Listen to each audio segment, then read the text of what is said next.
Quelles ont été les contreparties? C'est la question posée après la libération des 4 otages français d'Arlit. Selon une source touareg, l'impunité aurait été garantie au chef du groupe islamiste armé Ansar Dine, un des mouvements ayant occupé le nord du Mali.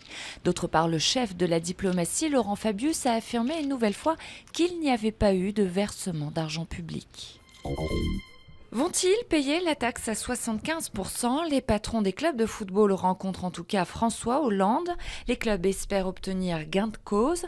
L'exécutif est lui ferme. Les Français ne comprendraient pas que le football soit exonéré, déclare le Premier ministre Jean-Marc Ayrault. Des centaines de millions d'utilisateurs épiés, l'Agence de sécurité nationale américaine a intercepté les données des usagers de Google et Yahoo, selon le Washington Post. Fichiers audio ou vidéo, des métadonnées sur les emails ou du texte, tout y passe d'après le journal. Le chef de la NSA a nié ces nouvelles allégations.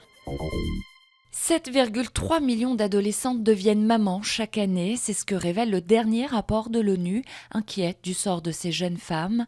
95% de ces naissances ont lieu dans les pays en développement.